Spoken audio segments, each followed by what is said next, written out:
أعوذ بالله من الشيطان الرجيم بسم الله الرحمن الرحيم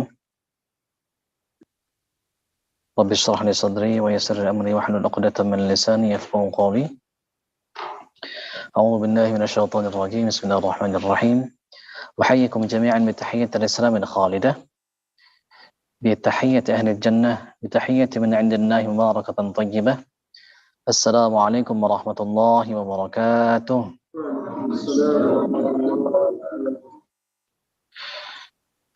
الحمد لله الذي له ما في السماوات وما في الأرض وله الحمد في الآخرة وهو الحكيم الخبير. الحمد لله الذي هدانا لهذا وما كنا لنهتدي لولا أن هدانا الله. أشهد أن لا إله إلا الله وأشهد أن محمدا عبده ورسوله لا نبي ولا رسول بعده. ونشهد أن آدم خليفة الله ونشهد أن نوحا نبي الله ونشهد أن إبراهيم خليل الله ونشهد أن موسى كريم الله ونشهد أن عيسى روح الله. اللهم صل وسلم وبارك على سيدنا الكريم حبيبنا محمد صلى الله عليه وسلم وعلى آله وأصحابه وعلى التابعين وتابع التابعين وأمته أجمعين.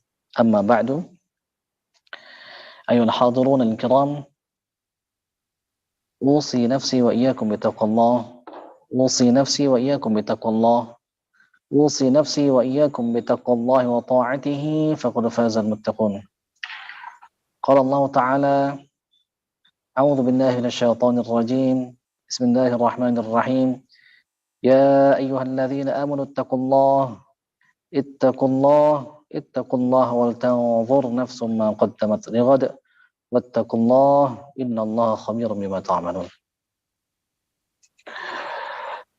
اللهم انفعنا بما علمتنا وعلمنا ما ينفعنا وارزقنا علوما تنفعنا ونعوذ بك من علم لا ينفع ومن قلب لا يخشع ومن نفس لا تشبع ومن دعوة لا يستجاب لها ونسألك علما نافعا وقلبا خاشعا ولسانا ذاكرا وشفاء من كل داء وسقم ورزقا حلالا طيبا مباركا.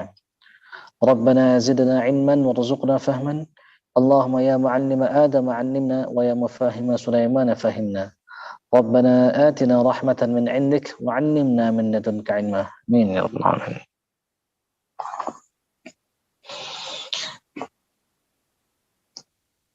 Ikhwah fillah yang dirahmati Allah Subhanahu wa taala. Alhamdulillah kita sudah selayaknya bersyukur kepada Allah Subhanahu wa taala. Tak perlu kita disuruh untuk bersyukur kepadanya, seharusnya kita tahu diri. Setiap saat kita berharap kita diizinkan untuk bisa mengingat namanya. Dan yakinlah bahwa dengan mengingatnya hati kita menjadi tenang. Ala bi dzikrillah tatma'innul qulub. Dan yakinlah bahwa sejatinya kita mengingat dia karena dia mengingat kita. Maka tidak mungkin kita mengingatnya kalau dia nggak mengingat kita. Dan berlaku sebaliknya, kalau misalnya hati kita lalai berarti dia sedang tidak mengingat kita. Makanya kata Abu Yazid Al-Bustami, aku melakukan beberapa kesalahan ketika aku baru sampai pada tingkat arifin. Kata dia, aku merasa aku mengingatnya, aku merasa aku mengenalnya. Kata dia begitu. Aku merasa aku mencintainya, tapi ternyata aku salah. Dia bilang, dialah yang mengingatku duluan. Aku merasa aku mencarinya, dialah yang mencariku duluan. Aku merasa aku mencintai, dialah yang mencintaiku. Nah, maka supaya kita termotivasi terus untuk bisa mengingat Allah dalam setiap saat. Dalam setiap hembusan napas kita, turun naik napas kita, ingat kepada Allah Subhanahu wa taala. Kalau misalnya kita ingat kepada Allah, Allah ingat kepada kita. Nah, menurut antum, bisa nggak kita dicelakai oleh musuh-musuhnya itu. Pas kita ingat kepada Allah, bisa nggak? Lagi ingat kita kepada Allah, ingat kepada Allah. Bisa nggak kita dicelakai setan? Nggak bisa.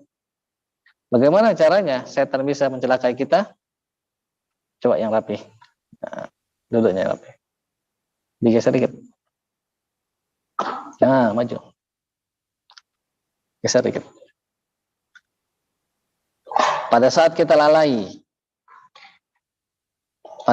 lalai, maka terbuka banyak celah di dalam hati kita itu, sehingga dia bisa masuk dari mana aja.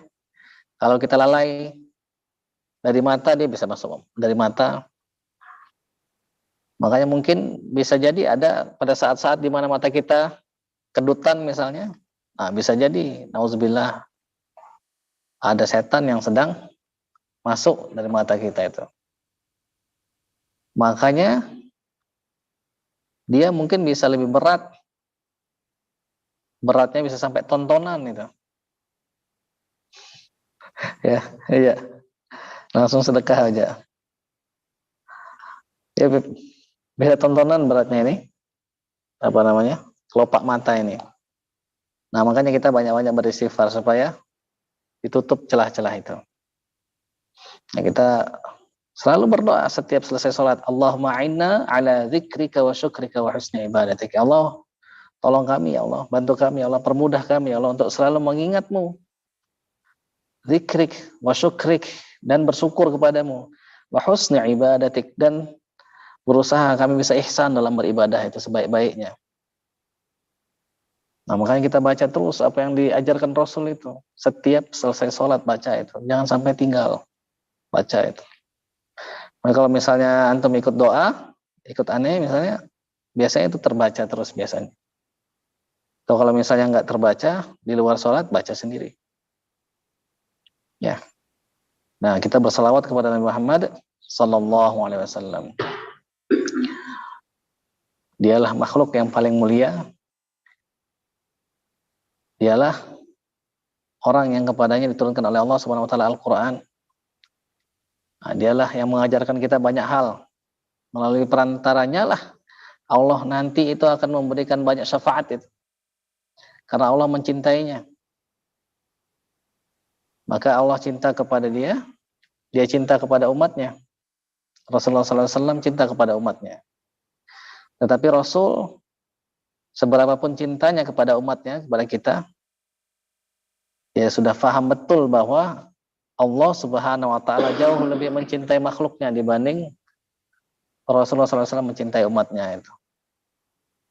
Makanya ada sebuah riwayat ketika Allah melihat sangat cintanya Rasul kepada umatnya. Bagaimana kalau kukasihkan urusan umatmu kepada dirimu? Apa kata Rasul? Engkau lebih mencintai mereka dibanding aku. Nah, itu Rasul.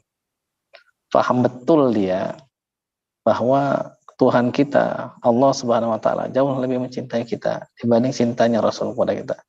Jauh kurang cinta apa Rasul kepada kita. Dia mau itu menanggung kesakitan sakaratul maut. Coba. Kalau kita gimana? Duduk aja kita nggak tahan ini. Sakit, pegal.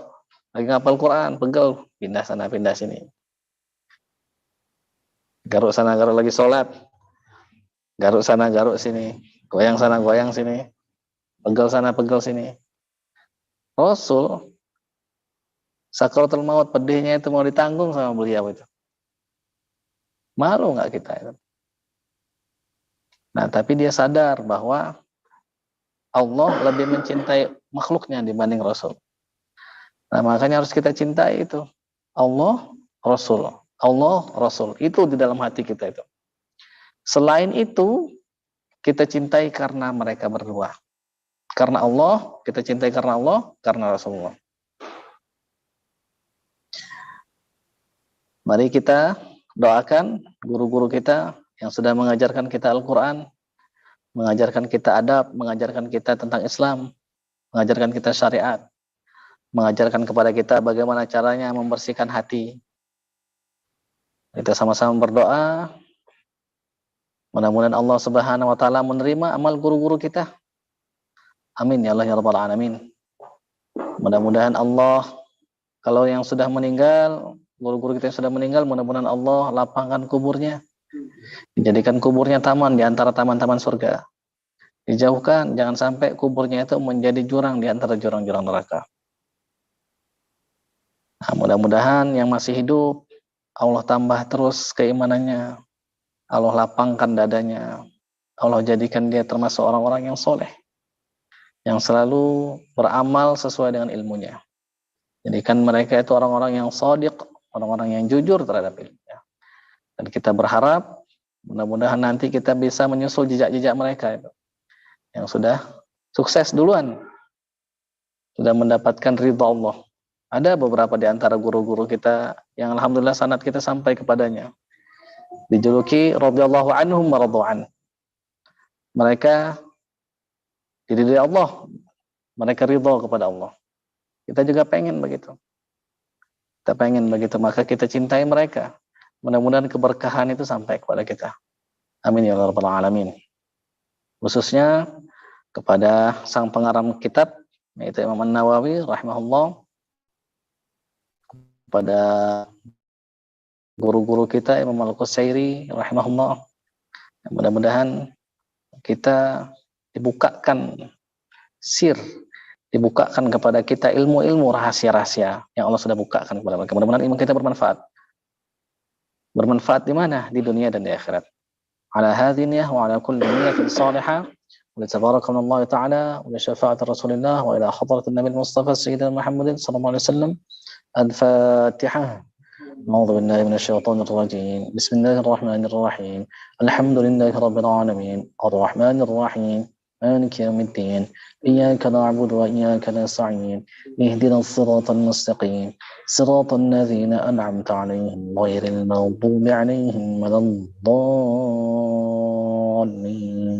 آمين. Ya, kita lanjutkan bahasan kita. Terakhir kemarin kita membahas tentang masih lanjutan dalam akhlak dan amal para pengajar Al-Quran. Nah, kemarin kita sudah sampai pada bab tentang sabar, tentang menjauhi pekerjaan-pekerjaan rendah menurut syariat, tentang wara'. Maka kita kemarin membahas salah satu bahasan tentang wara'. Ada seorang imam namanya Sahal bin Abdul At-Tustari. Jadi kata beliau menjelaskan tentang ada sesuatu yang halal, tentang hal yang murni halalnya dan ada yang halal saja. Dia bilang apa? Kalau barang itu dipergunakan bukan untuk maksiat, maka dia barang yang halal disebutnya itu. Bukan berarti pengertian ini meniadakan pengertian-pengertian yang sebelumnya, bukan. Tetapi menambah, memperjelas, mendetailkan. Jadi kalau misalnya kita punya barang yang halal, kemarin kan sudah kita bahas handphone misalnya. Digunakan untuk maksiat nggak? Oh nggak, berarti dia halal. Halal yang murni apa? Digunakan bukan untuk melupakan Allah Subhanahu wa taala. Handphone kita gunakan bukan untuk melupakan Allah. Nah, berarti dia halal yang murni. Nah, kita kemarin juga bahas bahwa kata Imam Hasan Al-Basri bahwa berat timbangan satu biji wara' itu lebih baik daripada 1000 puasa dan sholat. Jadi Imam Hasan Al-Basri pernah ketemu dengan salah satu anaknya, Ali bin Abi Thalib. Nah, nggak disebutin siapa nama anaknya itu di dalam riwayat ini. Terus dia berhenti terus nanya, apa itu kebesaran agama itu? Kata beliau, wara', kata anaknya Ali bin Abi Thalib, tapi nggak disebutin siapa. Penyakit agama itu apa? Lawannya, tamak. Nah, kalau dalam bahasa Indonesia disebutnya tamak. Kalau dalam bahasa Arab, toma'. Misal kita lihat di awal juz 7 itu, wa natma'u ayyudkhilana rabbuna ma'al qaumis sholihin. Kami benar-benar tamak. Kami benar-benar pengen untuk apa? Untuk agar Tuhan kami itu memasukkan kami ke dalam golongan orang-orang soleh. Nah, makanya kan kita diajarkan oleh Rasul itu apa? punya cita-cita tinggi, tamak. Tapi tamak yang bagaimana? Tamak terhadap urusan yang besar, urusan akhirat. Dia mengajarkan kita kalau minta surga, mintalah yang paling tinggi, surga Firdaus. Dia mengajarkan kepada kita banyaklah mengingat mati. Perbaguslah persiapan menuju kematian itu supaya kita aman nanti di akhirat. Nah, itu kalau kita analogikan secara simpel, kalau kita bandingkan, ada 1 juta, ada 1 miliar. Maka orang yang tamaknya benar itu, tadi kan kita Rasul mengajarkan tentang kebaikan yang lebih besar. Nah, maka kalau boleh kita analogikan secara simpel itu, ambillah yang 1 miliar. Walaupun dunia dibanding akhirat itu nggak ada bandingannya.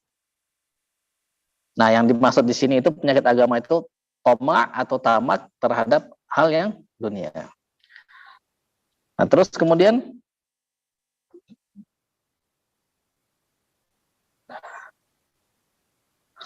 jadi kita banyak ya mendengar kisah-kisah wara'. Supaya kita bisa merenungi, bisa memikirkan, mentafakuri bagaimana cara mereka itu. Bagaimana apa yang mereka pikirkan itu. Jadi ada kisah ini. Namanya Abu Usman Al-Mariri. Dia pernah ditanya tentang wara'. Dia berkata, ada Abu Saleh Hamdun. Jadi dia itu seorang tukang cuci. Dia itu sedang berada di samping temannya. Temannya itu lagi sekarat, lagi sakaratul maut, bentar lagi meninggal. Ada lampu di sampingnya itu, punya temannya itu. Terus akhirnya temannya meninggal. Sama Abu Saleh Hamdun, lampunya ditiup, dimatiin. Ditanya kenapa? Lampu ini sudah jadi milik ahli waris, kata dia. Bukan lagi milik temannya itu yang sekarat tadi itu. Coba. Saking ngeroknya itu. Jadi siapa yang nggak ngerti? Yang tersenyum Oja, berarti ngerti. Ngerti nggak? Ngerti. Siapa yang belum ngerti? Abdul Jalil belum ngerti. Belum. Siapa belum ngerti? Ngerti nggak? Nah, ngerti. Bilal. Ngerti?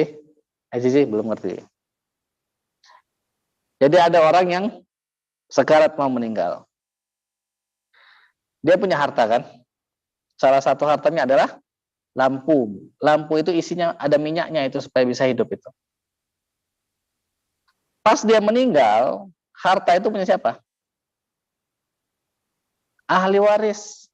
Bukan punya temannya lagi. Kalau punya temannya, maka diizinkan untuk dihidupkan lampunya itu. Pas temannya sudah meninggal, bukan punya temannya lagi, maka dimatiin sama dia. Hati-hati dia. Jangan sampai terpakai barang yang tidak jelas kehalalannya itu, atau subhat tadi itu. Nah, luar biasa, namanya Abu Saleh Hamdun. Ada lagi namanya Rabi'ah Al-Adawiyah. Tahu ya? Rabi'ah Al-Adawiyah. Dikisahkan beliau itu pernah menjahit baju. Beliau itu kan salah satu kekasih Allah. Kalau kita baca di Tazkiratul Auliya itu, ada yang pernah bermimpi bertemu dengan beliau, terus ditanya, bagaimana munkar dan nakir? Apa yang akan munkar dan nakir kepada beliau? Jadi kata dia, waktu mereka bertanya kepadaku, siapa Tuhanmu? Terus dia bilang apa? Terus ku jawab kepada munkar dan nakir itu, tanyakan, pergi kepada Tuhanmu, tanyakan kepada Tuhanmu siapa Tuhanku. Jadi dia ditanya, dia balik tanya. Pergi kepada Tuhanmu, tanyakan kepada Tuhanmu siapa Tuhan saya. Dan bilang kepada Tuhanmu, jangan lupakan seseorang tua renta yang lemah, yang tidak punya sesuatu kecuali dirinya. Yang tidak punya apapun kecuali dirinya. Nah, kira-kira kita gimana sih kalau kita nanti ditanya munkar dan nakir itu? Kalau kita ditanya munkar dan nakir gimana? Ada lagi yang ulama, dia mengajarkan tentang tauhid itu berpuluh-puluh tahun itu, sehingga dia meninggal. Ditanya sama munkar nakir, siapa Tuhanmu? Ulama itu geleng-geleng, kata dia, aku puluhan tahun ngajarin tauhid, sekarang aku ditanya siapa Tuhanku. Nah, gimana kalau nasib kita nanti? Nah, Rabi'ah Al-Adawiyah ini dia menjahit baju, tapi dia menggunakan penerang. dari luar, penerang orang lain dari luar, dia nggak izin dulu, nggak izin dulu. Ya siapa yang coba yang bisa menghalangi lampu orang kalau orang nerangin? Siapa yang bisa menghalangi? Dia menjahit baju, terus tiba-tiba dia merasa nggak enak, merasa apa namanya nggak nyaman, nggak tenang hatinya itu. Tiba-tiba dia terdiam, langsung seperti dapat ilham, disobek-sobeknya bajunya itu. Setelah itu baru dia tenang lagi itu. Baru dia menemukan jati dirinya lagi. Coba. Nah, itu warok itu. Warok. Nah, itu yang harus kita tiru itu. Jadi dia menggunakan sesuatu yang dia nggak izin. Padahal coba itu. Coba kita bisa bayangkan nggak? Bagaimana orang-orang itu dijaga oleh Allah Subhanahu Wa Taala. Coba. Nah, ada lagi Imam Ahmad bin Hambal. Tahu ya, Imam Ahmad bin Hambal itu terkenal sekali, saking sangat warok, sangat tawadu, hati-hati sekali. Pernah gadain bejananya. Bejana apa namanya? Bejananya itu terbuat dari tembaga. Digadain sama tukang sayur. Pas mau dibayar sama Imam Ahmad bin Hambal, orang itu ngeluarin 2 bejana. Imam Ahmad bin Hambal nggak bisa bedain mana yang punya dia. Kata orang itu, pilih salah satu punyamu. Dia nggak bisa ngambil mana yang punya dia, itu ada 2. Kata dia, sudahlah, nggak jadi. Duitnya dikasihin, bejana itu ambillah buatmu, kata dia gitu. Duitnya dikasihin, dibayar, kan gadain. Kalau gadain siapa yang di sini pengalaman gadai-gadai? Nah, gadai-gadai itu kita ngasihin barang kita, terus kemudian kita dapat uang, nanti kita bayar jasa karena dia sudah menjaga barang kita itu. Nah, jawab begitu. Nah, misalnya gadain motor, misal aja ini. Terus tiba-tiba pas mau dibayar, nggak jelas motornya yang mana misalnya. Karena motornya sama semua, nggak ada BPKB segala macam. Terus pas mau dibayar, motornya nggak tahu yang mana. Ya sudahlah, ini uangnya, motornya ambil. Ada nggak orang begitu zaman sekarang? Nah, begitu. Makanya kenikmatan-kenikmatan itu yang mereka dapatkan dulu-dulu itu dibanding sama kita jauh. Tapi kita menangnya apa? Kita menangnya itu nggak ketemu sama Rasul, beriman sama Rasul. Maka itu sebutnya apa? Ikhwannya Rasul Sallallahu Alaihi Wasallam. Nah, Rasul pengen ketemu sama kita itu, rindu. Dari mana Rasul tahu umatnya itu? Dari mana Rasul tahu kita nanti di akhirat? Nah, dari bekas wudhu. Sama seperti apa? Ada kerbau hitam, tapi dia ada bulu-bulu putih. Jadi sama kata Rasul kira-kira seperti bulu putih yang berada pada sapi hitam atau binatang hitam atau kambing hitam. Nah, begitu. Dari mana? Dari bekas wudhu. Makanya kalau wudhu yang sempurna. Siapa di sini yang belum tahu rukun wudhu? Nah, siapa yang belum tahu rukun wudhu? Tahu? Tahu belum rukun wudhu? Awas nggak tahu rukun wudhu ya? Tahu semua? Yang tunduk-tunduk ini biasanya nggak tahu, belum tahu ini. Yang tunduk-tunduk ini belum tahu. Nah, makanya ada Sufyan Ats-Tsauri. Sufyan Ats-Tsauri. Sangat terkenal juga. Ulama besar. Jadi dia itu pernah bermimpi diajak terbang sama 2 malaikat. Nah, tapi malaikat beneran. Bukan malaikat KW. Ada juga sekarang ini malaikat KW. Jin ya, ngaku malaikat. Itu ada bedanya itu. Bisa kita bedain itu mana yang asli, mana yang palsu itu. Nah, jadi Sufyan Ats-Tsauri itu pernah bermimpi bertemu dengan diajak terbang oleh malaikat. Kata malaikat itu, dengan apa engkau mendapatkan ini? Maksudnya dimuliakan oleh Allah, terbang bersama 2 malaikat di surga. Terbangnya di surga. Berarti dia sudah dapat kabar gembira masuk surga itu. Sufyan Ats-Tsauri. Kata dia apa? Dengan sifat wara'. Dengan sifat wara'. Sifat wara' bagaimana? Nah, yang tadi itu kita bahas itu. Yang Ahmad bin Hambal bisa aja nggak dia ngambil salah satu itu? Bisa aja, tapi nggak diambil sama dia itu. Uangnya dikasihin, berjalannya, udah alhamdulillah.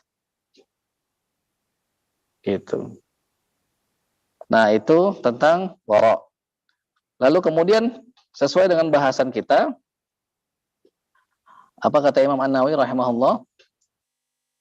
Fasrun, kemarin sudah kita bahas, wa yanbaghi lil muallimi ay yatakhallaqa bil mahasin allati warada asy-syar'u biha wal khilalil hamidah wasyiyam al mardiyah allati arshada ilaiha min az-zahadati fid dunya wat taqallul minha wa adamil mubalati biha wa bi ahliha was-sakha'i wal judi wa makarimil akhlaq wa talaqatil wajhi min ghairi khurujin ila haddil khala'ah wal hilmi was sabri wat tanazuhi an dani'il ikhtisabi wa mulazamatil wara'. Nah, sampai sana kita kemarin. Wa mulazamatil wara'. Mulazamah, kita berusaha melazimkan diri kita untuk berbuat wara'. Melazimkan diri kita untuk berbuat wara'. Nah, terus kemudian masuk yang selanjutnya, wal khusyu' was sakinah wal waqar wat tawadhu' wal khudu'. Khusyuk, terus kemudian sakinah, tenang, waqar, berwibawa, wat tawadhu' wal khudu', rendah hati, rendah diri, tunduk kepada Allah Subhanahu wa taala. Nah, jadi salah satu akhlak pengajar Al-Qur'an itu adalah khusyuk, sakinah, berwibawa, tawadhu' sama khudu'. Nah, coba kita cek satu-satu ya, kita bahas satu-satu. Yang pertama itu adalah khusyuk. Apa arti khusyuk? Siapa yang tahu? Khusyuk, apa arti khusyuk? Siapa yang tahu? Abdi. Apa dia? Khusyuk. Ya. Menghadirkan hati. Ya. Adnan, apa arti khusyuk? Fokus. Bahrul.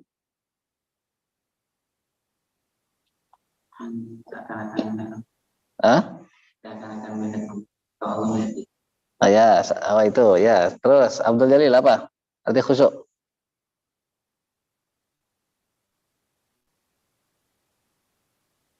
Hafal kan surah Al-Baqarah?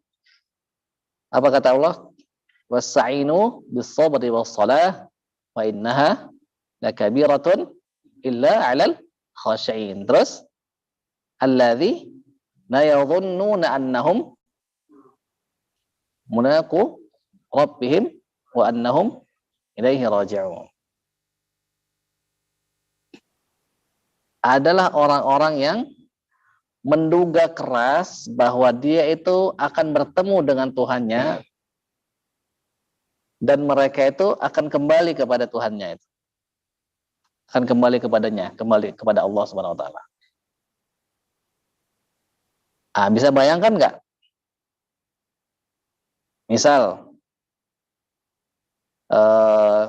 antum masuk penjara. Masuk penjara karena melakukan sebuah kesalahan.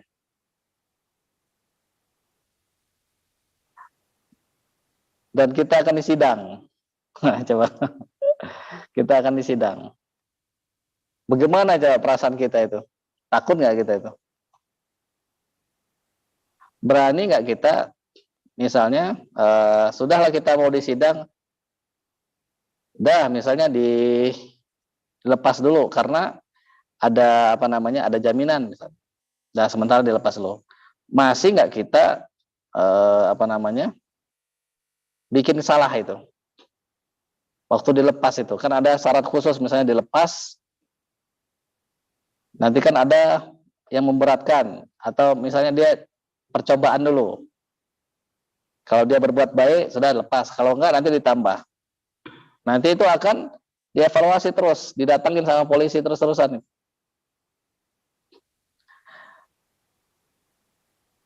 Dan dia benar-benar datang itu, polisi itu. Gimana itu kira-kira orangnya itu? Ya, gimana? Masih berani nggak? Misalnya dia ketangkep karena misalnya ganja misalnya. Contoh, misal aja. Atau karena sabu misalnya. Kalau ditambah N nggak apa-apa, sabun. Ini sabun. Ketangkep dia, hasil percobaan. Masih berani nggak kira-kira dia? Ada yang masih berani itu. Tapi kalau misalnya dia bakal ditangkap nanti dites urinnya itu, kira-kira gimana dia? Nah, seharusnya kalau orang yang cerdas itu dia hati-hati dalam berbuat itu. Makanya orang yang khusyuk itu dia hati-hati dalam berbuat. Dia menduga nanti bakal ketemu sama Tuhannya, bakal dimintai pertanggungjawaban. Nah, makanya dia hati-hati dalam berbuat itu. Makanya itu berat minta tolong dengan sabar dan sholat itu, kecuali bagi orang-orang yang khusyuk.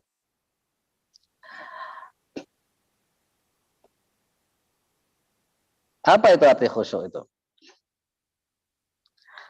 Karena khusyuk ini, kata Hudzaifah bin Al-Yaman, adalah pertama kali yang akan hilang dari agama itu. Makanya kata Rasulullah, Pak, engkau akan lihat ada orang yang sholat tapi nggak ada satupun yang khusyuk itu.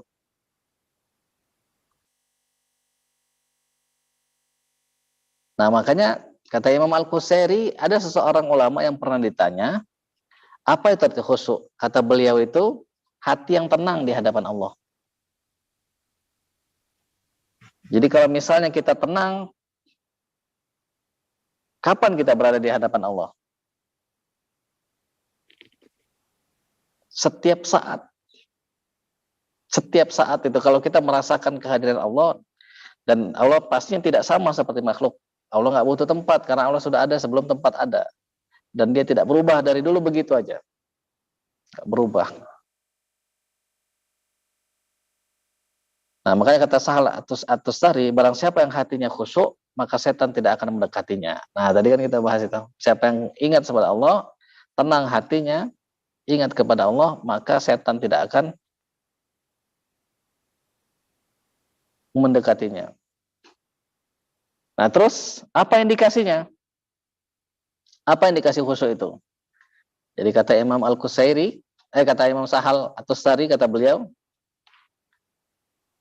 kalau dia dibenci, disakiti, atau dia diusir, maka dia menerima dengan lapang dada. Nah, dia dibenci,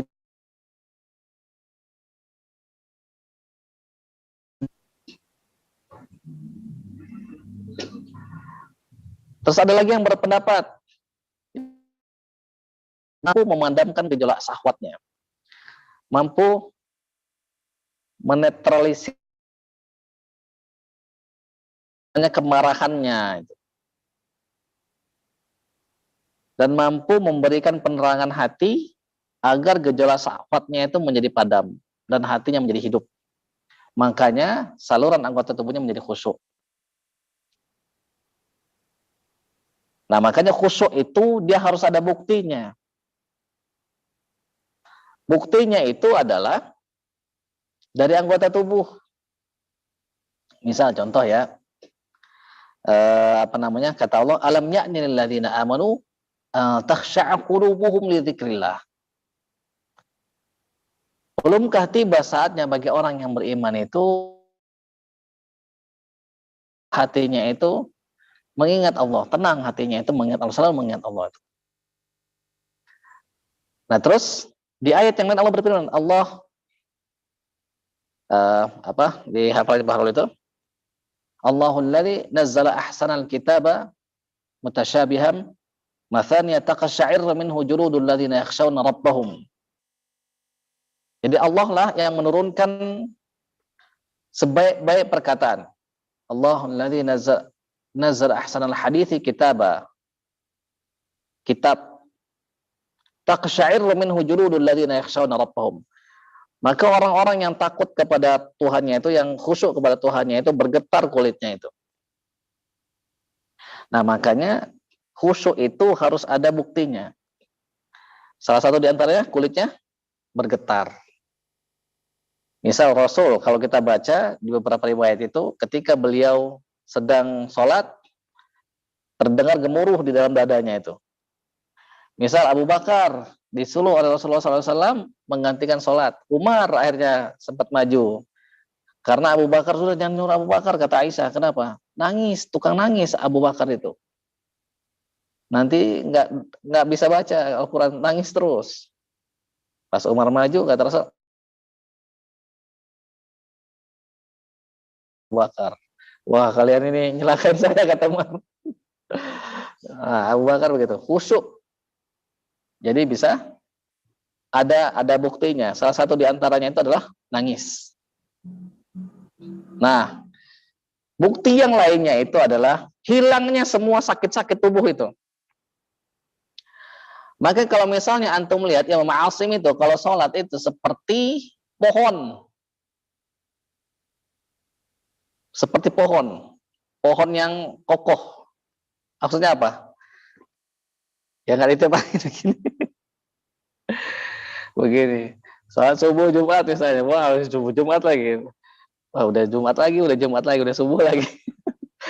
Yang imam aneh lagi, Ustadz lagi imam katanya. Nah, begini, khusyuk nggak itu? Gitu.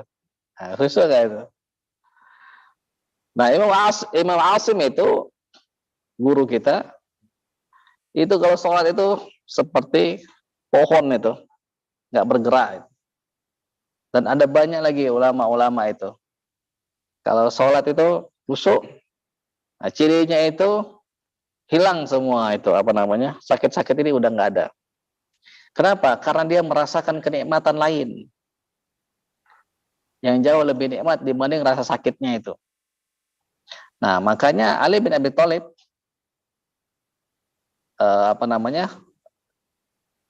sholatnya itu khusyuk. Ada seorang sahabat kan, kapan mau nyabut? Nanti sholat dulu. Pas sholat dicabut, nggak terasa. Nah, itu ada yang begitu. Ada aneh punya kakek guru itu, namanya Syekh Abdul Qadim itu. Itu kalau sholat nggak nggak mikirin yang lain itu, nggak mikirin yang lain. Nah, makanya dia pernah itu berzikir berapa hari itu langsung nggak, saking nikmatnya mungkin nggak sadar itu sampai berapa hari itu. Dan itu ada banyak yang begitu itu. Nah, itu cirinya orang sudah sampai khusyuk yang tinggi itu. Sampai sakit-sakit tubuh ini udah nggak ada itu. Karena dia merasakan nikmat yang lain. Kenikmatan yang lain yang lebih besar itu. Jadi rasa sakit rasa sakit fisik itu tidak bisa mengalahkan nikmatnya ruhaninya itu. Nah, gitu. Kalau kata Imam Al-Junaid, berbeda lagi, apa itu khusyuk? Kata beliau itu rendah hati karena Allah. Di khusyuk kata beliau itu rendah hati karena Allah. Nah, itu disebutnya khusyuk. Kalau kata Hasan Al-Basri, khusyuk itu takut secara istiqomah untuk kepentingan qalb kita, untuk kepentingan hati kita. Maka kita takut itu konsisten, istiqomah, terus-terusan takut sama Allah. Supaya apa? Supaya hatinya itu sehat, supaya hatinya nggak mati. Nah, makanya kata ulama sudah sepakat semua, ijma ulama, khusyuk itu adanya di mana? Amalan apa? Khusyuk itu amalan hati. Khusyuk itu ada di dalam hati. Maka kata Imam Ali Ad-Daqqaq, wa ibadur rahmanil ladzina yamshuna 'alal ardi hauna, dan hamba-hamba Allah yang berjalan di muka bumi ini dengan rendah hati, maksudnya itu adalah mereka orang-orang yang tawaduk dan khusyuk. Mereka adalah orang-orang yang tawadhu dan khusyuk. Makanya kata Rasulullah SAW, khusyuk itu di hati kan, tetapi harus ada bukti. Buktinya apa? Dengan anggota tubuh. Maka kata Rasul, lau khasya'a qalbu hada, la khasya'at jawarihuhu. Kalau misalnya orang ini hatinya itu khusyuk, maka seluruh anggota tubuhnya juga khusyuk. Jadi kalau kita mau lihat, kita mau cek kita khusyuk apa enggak, salah satunya itu nampak daripada anggota tubuh kita. Dan kalau misalnya kita sholat, aduh udah selembar, 2 lembar, 3 lembar, mulai kaki ini pegel-pegel. Nah, gini, angkat sini, khusyuk nggak itu?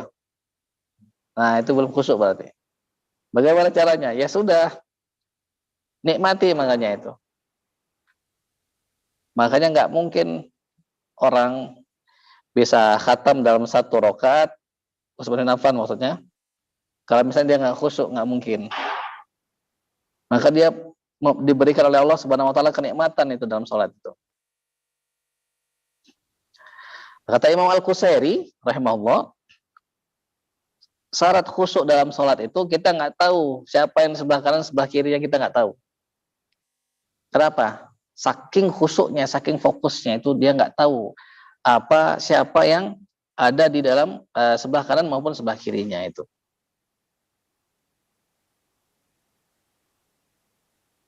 Nah, maka kalau misalnya kita bisa melakukan itu, itulah merupakan awal kemenangan dari sebuah kekuatan, kata Imam Al-Qusairi itu. Jadi kita tunduk hati kita berperilaku baik, maka atas dasar itu ciri dari sebuah kemenangan. Kenapa? Kalau sholat kita benar, khusyuk sholat kita, maka semuanya benar, semua amal ibadah kita itu. Nah, itu tadi tentang khusyuk ya. Sampai sini ada pertanyaan? Tidak ada? Nah, kalau begitu kita lanjutkan. Khusyuk dan tawadhu itu ada kaitannya. Jadi khusyuk dan tawadhu itu berkaitan mereka itu. Nah, barang siapa yang tidak merasa rendah di hadapan dirinya, maka derajatnya tidak akan terangkat di hadapan orang lain. Jadi kalau misalnya kita nggak tawadhu di hadapan diri kita, maka kita nggak mungkin derajat kita itu tinggi di hadapan orang lain. Makanya Umar bin Abdul Aziz itu dia kalau mau sujud, dia mau sujud, tapi harus di tanah sujudnya itu. Dia mau sujud, tapi sujudnya di tanah. Makanya ada satu tafsiran tentang simahum fi wujuhim min athari sujud, tampak dari wajah mereka itu ada bekas sujud. Jadi bekas sujud dulu itu orang sujud itu di tanah. Nah, makanya makruh kalau misalnya kita tertutup keningnya itu terhadap sesuatu yang kita bawa. Di mazhab Syafi'i begitu. Misalnya yang kita bawa itu apa? Peci misalnya begini. Atau kita bawa sorban. Misal kita bawa sorban. Nah, sorban kita itu ada di tempat sujud kita dudukin sorban kita itu. Nah, itu juga sama itu. Nah, begitu tuh. Atau pakai ini apa namanya? Imamah misalnya, pakai imamah tapi nutupin ini. Kenapa? Karena dari dulu, makanya kita pernah ceritakan Barkh al-Aswad itu yang ketemu sama Nabi Musa, yang dia berdoa, yang kata Allah langsung dikabul sama Allah, yang dia bilang apakah angin sudah tidak taat kepadamu, ya kan? Apakah kekayaanmu sudah mulai habis, kira-kira gitu dia ngomong. Barkh al-Aswad. Nabi Musa mau marah kan, tiba-tiba langsung turun. Terus kata Allah apa? Dia membuatku tertawa 3 kali. Nah, itu ada bekas sujudnya, itu ada bekas tanahnya pas ketemu sama Nabi Musa itu. Jadi dulu itu orang-orang bersujudnya itu di tanah. Makanya misalnya kita dulu membaca hadis tentang Lailatul Qadar. Nah, Rasul waktu bercerita apa? Di sininya ada bekas tanah waktu cerita itu. di keningnya itu ada bekas tanah. Makanya Umar bin Abdul Aziz itu dia tidak mau sujud kecuali di atas tanah. Umar bin Abdul Aziz itu. Nah, lawannya itu tawadhu itu, lawannya itu kiber, sombong itu. Makanya kemarin kita bahas apa kata Abu Yazid Al-Bustami itu, barang siapa yang melihat bahwa di dunia ini ada makhluk yang lebih hina daripada dirinya, maka dia adalah fahuwa mutakabbir, maka dia adalah seorang yang sombong. Barang siapa yang melihat bahwa ada makhluk yang lebih rendah daripada dirinya, maka dia termasuk mutakabbir. Berarti dia bukan orang yang tawadhu. Nah, coba kita tanya diri kita. Semua, masing-masing tanya. Ada nggak kita masih menganggap orang lain ada yang lebih rendah dari kita nggak? Coba jawab. Nah, kalau misalnya masih ada, berarti kita belum termasuk itu. Tawadhu belum termasuk khusyuk itu.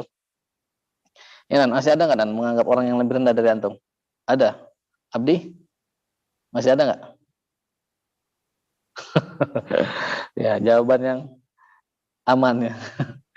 Barul? Ada nggak? Nah, masih. Apip? Masih nggak? Ada nggak?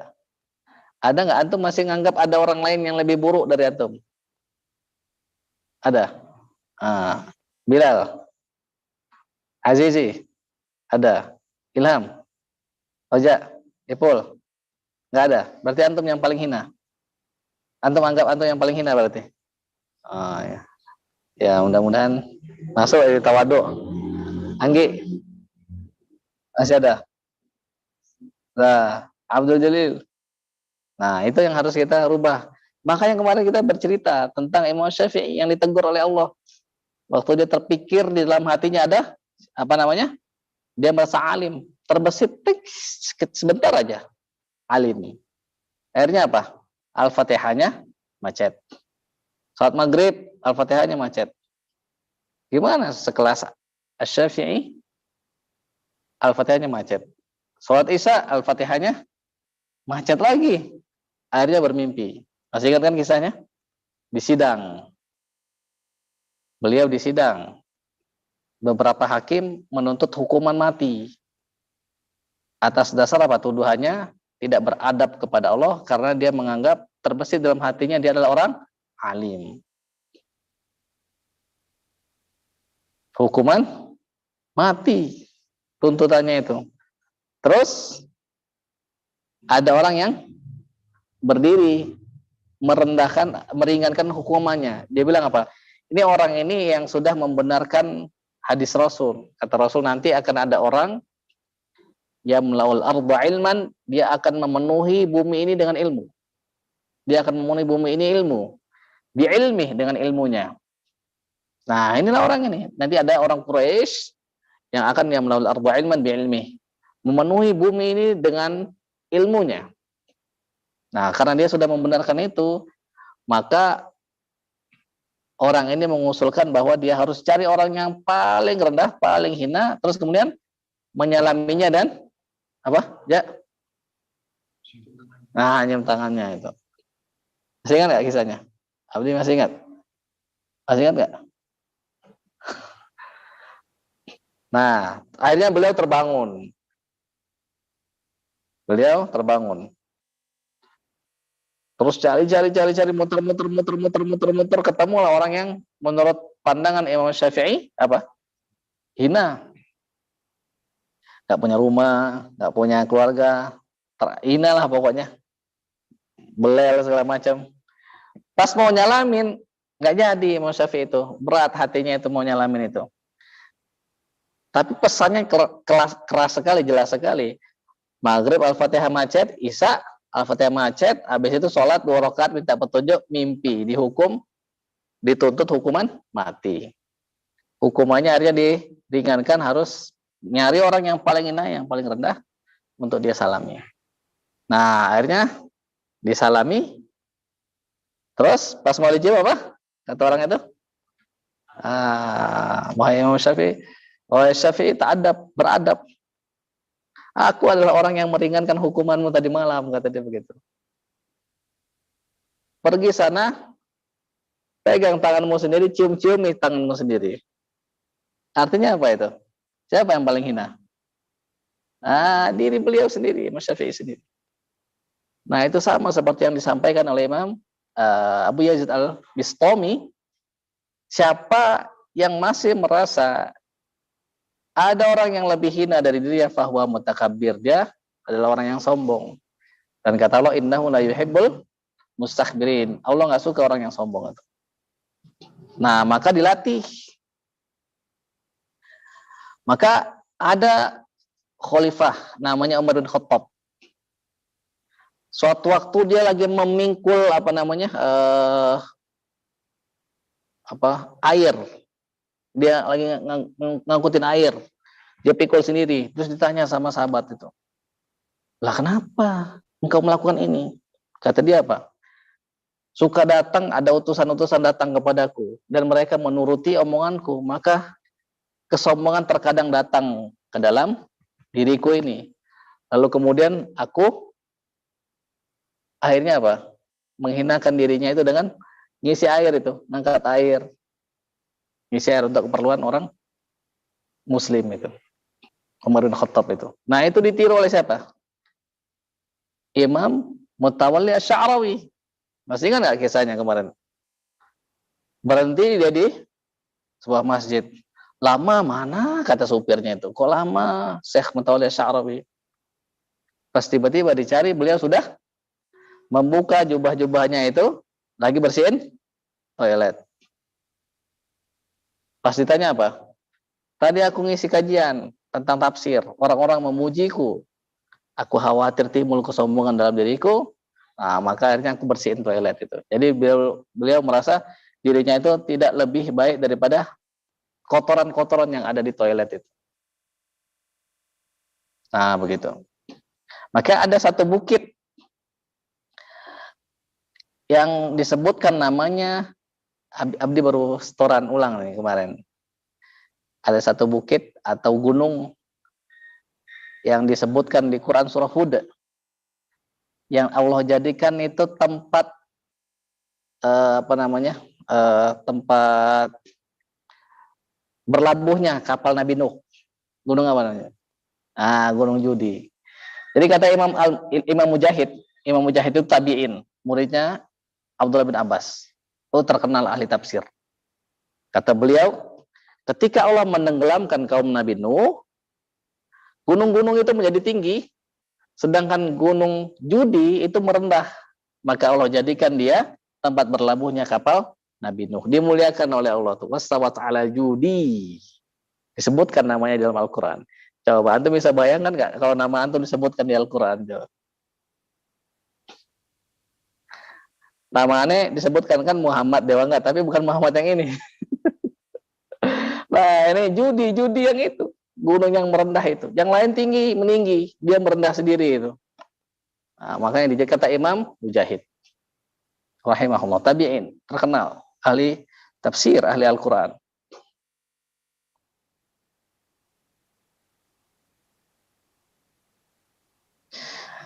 Nah, ini ada lagi nih, Umar bin Abdul Aziz. Jadi, Umar bin Abdul Aziz itu, dia lagi nulis surat. Beliau kan waktu itu khalifah. Terus ada tamu. Lampunya itu hampir mati. Kata tamu itu, nggak ada apa di sini yang memperbaiki lampu. Kata Umar bin Abdul Aziz, nggak ada. Nggak mungkin, kata dia, aku nyuruh tamu itu untuk melayani, nggak mungkin, kata dia. Nggak boleh tamu itu dijadikan pelayan, nggak boleh. Nah, jadi salah satu adab kita terhadap tamu adalah jangan jadikan dia sebagai pelayan. Kalau dia benerin lampu, berarti kita jadikan dia pelayan. Nggak boleh, kata dia. Emang nggak ada budak, kata dia gitu. Kata tamunya itu. Kata Umar bin Abdul Aziz, nggak ada, lagi tidur. Nah, habis itu dia benerin sendiri. Ngambil wadah minyak, menuangkan lampu, masukkan ke dalam lampu. Heranlah tamunya itu. Gimana, kata dia, seorang raja melakukan perbuatan yang sepatutnya dilakukan oleh pelayan. Kenapa kau kerjakan sendiri? Kata dia apa? Jika saya pergi, saya ada Umar. Kalau saya kembali, kalau saya datang, saya juga tetap Umar, kata dia gitu. Nah, itu raja itu. Yang sudah dari dulu-dulu dikabarkan oleh kakeknya Umar bin Khattab bahwa dia akan memakmurkan dunia ini. Yang waktu dia memimpin, serigala-serigala itu nggak mau makan domba gembalaan itu. Kenapa? Karena menghormati dia. Coba. Antum kalau misalnya jadi pemimpin soleh, semua makhluk itu hormat sama antum. Hormat. Tidak ada serigala yang makan domba gembalaan. Pas ada serigala yang makan domba gembalaan, kata penggembala itu, wah sepertinya pemimpin yang soleh itu sudah meninggal. Nggak lama dia dapat kabar bahwa Umar bin Abdul Aziz meninggal, diracun. Nah gitu. Maka Rasulullah SAW juga pernah ngasih makan kepada onta, menyapu rumah, menjahit sandal, nambal pakaian sendiri, ngembalain kambing, makan bersama pelayan goreng ikan. Dia nggak malu bawa barang belanjaannya dari pasar. Beliau bersalaman kepada orang yang kaya miskin, nggak meremehkan pemberian dan lain-lain. Nah itu Rasulullah SAW itu. Nah makanya kalau misalnya antum lihat nabi-nabi itu pengembala itu. Nabi Musa pengembala domba, Nabi Muhammad SAW juga sama. Nah gitu. Jadi salah satu yang tidak boleh tidak yang harus dimiliki oleh para penghafal Al-Quran adalah sifat khusyuk, sifat tawadhu, sifat rendah hati, sifat rendah diri itu. Kalau kita merendah, maka Allah akan mengangkat kita. Tapi kalau kita meninggi, maka Allah akan merendahkan kita. Nah, yang selanjutnya, kayaknya cuma sampai khusyuk dan tawadhu ya. Yang lain kayaknya nggak sempat. Ada Imam Fudail bin Iyad. Ya, dia bilang gini, orang yang selalu mengadu kepada Allah adalah orang yang khusyuk dan tawadhu. Sedangkan orang yang selalu mengadu kepada hakim, kepada pemerintah adalah orang yang tinggi hati dan sombong, kata dia gitu. Nah, jadi kalau misalnya kita ada masalah, adukan kepada Allah. Karena kata Imam Fudail bin Iyad, itu adalah orang khusyuk dan tawadhu. Hafalan macet, adukan kepada Allah. Kiriman telat dari orang tua, adukan kepada Allah. Bekerja misalnya, gaji telat dibayar, adukan kepada Allah. Kas sudah mulai menipis, adukan kepada Allah. Kalau kita mengadu kepada Allah, Allah itu kekuasaan jauh lebih besar. Dia bisa gerakkan siapa aja itu. Tapi kalau kita mengadu kepada makhluk, ya dia segitu-gitu aja. Nah, makanya kata Fudail bin Iyad, barang siapa yang melihat dirinya itu berharga, maka dia tidak akan mendapatkan bagian dari tawadhu. Kalau kita masih menganggap diri kita ini berharga, hebat, wah, ini limited edition ini. Oh, aneh ini limited edition. Special edition. Nggak ada orang yang seperti aneh di keluarga. Hafal Quran, wah itu selesai itu udah. Siap-siap aja nih dihantam sama Israel nanti itu. Siap-siap aja dihantam sama Munkar Nakir itu. Nauzubillah min dzalik. Nah, gitu.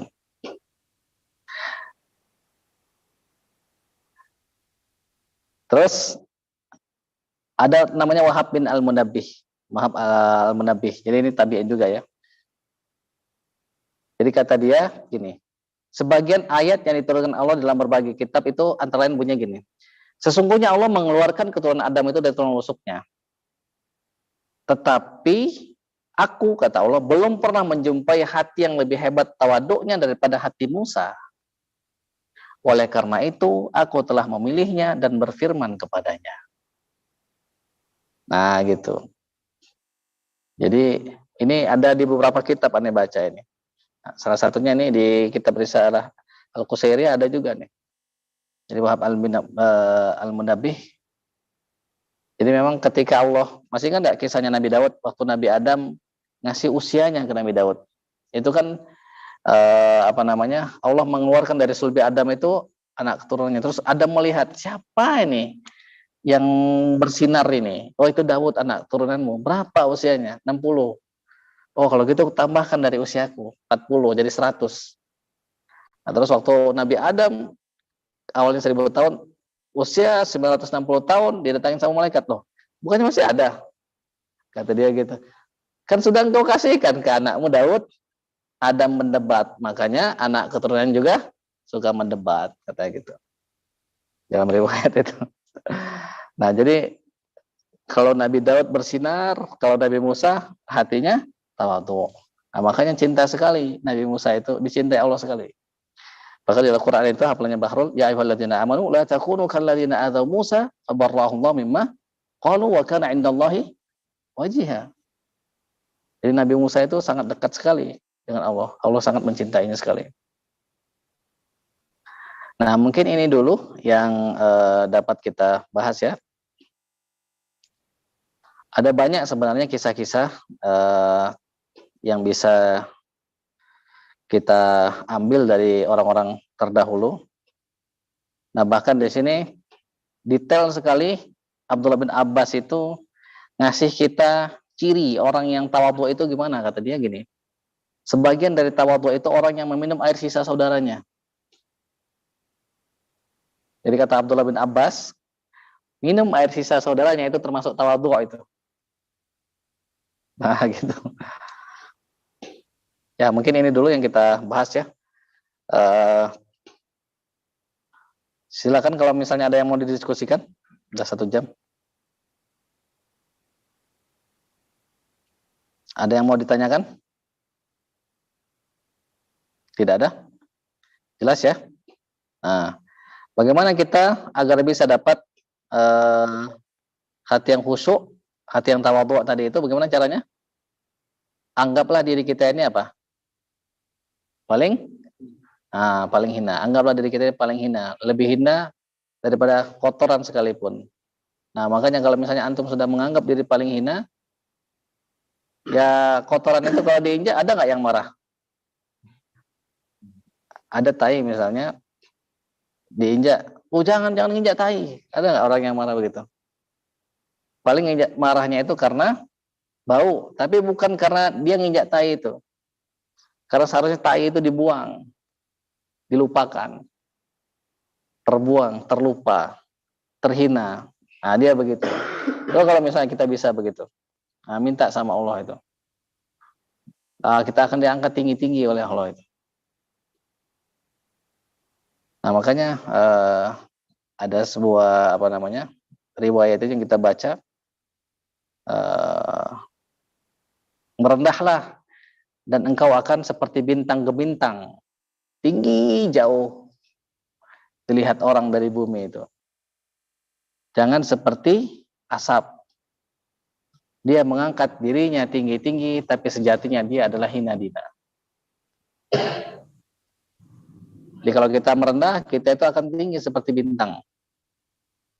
Jauh dilihat oleh orang dari bumi ini.